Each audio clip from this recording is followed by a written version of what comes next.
প্রিয় বন্ধুরা, এই মুহূর্তের আলোচনা পর্বে আমি তোমাদেরই সুমনদার সঙ্গে আছি। তো আজকের এই ছোট্ট একটি আলোচনা পর্বে তোমাদেরকে আমি যেটা দেখাবো যে নবনির্বাচিত রাজ্য সরকার দ্বারা মহিলাদের আর্থসামাজিক প্রকল্পের যে কথা বা আশ্বস্ত করা হয়েছিল, তো এই নিয়ে যারা তোমরা আগে লক্ষ্মীর ভাণ্ডার পেতে তাদেরকে নতুন করে কোনো অ্যাপ্লিকেশন করতে হবে কিনা।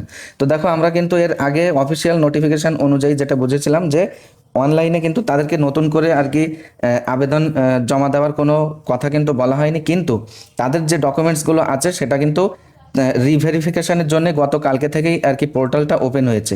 তো এই মুহূর্তের আলোচনা পর্বে তোমাদেরই কোয়েরিজের উপর ভিত্তি করেই কিন্তু সামনে আসা। তো ছোট্ট একটা আলোচনা পর্বে আমি স্টেপ বাই স্টেপ দেখিয়ে দেবো যে তোমরা কিভাবে আর কি এই যে অন্নপূর্ণা ভাণ্ডার যোজনার জন্য যারা তোমরা লক্ষ্মীর ভাণ্ডার পেতে যে অ্যাকাউন্ট নাম্বারে তোমাদের আর কি ডিবিটি লিঙ্ক করা লাগবে অবশ্যই, তো সেই অ্যাকাউন্ট নাম্বার দিয়ে বা লক্ষ্মীর ভাণ্ডার সেই অ্যাকাউন্ট নাম্বার যেটাতে তোমরা পেতে, তো সেই অ্যাকাউন্ট নাম্বার এবং আধার নাম্বার দিয়ে তোমরা স্টেপ বাই স্টেপ কীভাবে ভেরিফিকেশানটা করবে। তো সর্বপ্রথম দেখে নাও, এখানে অনলাইনে ভেরিফিকেশন করার জন্য বাড়িতে বসেই তোমরা যে কোনো একটি ব্রাউজার ওপেন করে নেবে। তো এখানে আমি গুগল ক্রোম ব্রাউজার ওপেন করে নিয়েছি। এবার নেক্সট পর্যায়ে তোমরা দেখতে পাচ্ছ এই যে সার্চ বার, এখানে তোমরা লিখে দেবে যে সিটিজেন ডেটা ভেরিফিকেশন পোর্টাল। তো এই পোর্টালটা কিন্তু ওপেন হয়ে যাবে সর্বপ্রথম, এখানে তোমরা ক্লিক করবে। ওকে, তো এখানে তোমরা আর কি মিউনিসিপ্যালিটি বা ব্লক এটা সিলেক্ট করে নেবে, তারপরে সিলেক্ট জিপি অর্থাৎ গ্রাম পঞ্চায়েত বা ওয়ার্ড নাম্বার এখানে সিলেক্ট করবে, আর যে ব্যাংক অ্যাকাউন্টে আর কি টাকা পেতে লক্ষ্মীর ভাণ্ডার, তো সেই ব্যাংক অ্যাকাউন্টের আর কি লাস্ট 4টে ডিজিট কিন্তু এখানে বসিয়ে দিতে হবে। তারপরে এই যে তোমরা দেখতে পাচ্ছ সার্চ অপশন, এখানে তোমরা ক্লিক করবে।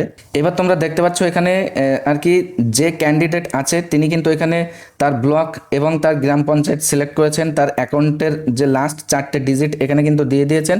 এইবার এরকম একটি পেজ ওপেন হবে, তোমরা দেখতে পাচ্ছ এই যে অ্যাকশনের নিচে লেখা আছে কিন্তু আপডেট, এইখানে অর্থাৎ এই আপডেট অপশানে তোমাদেরকে ক্লিক করতে হবে।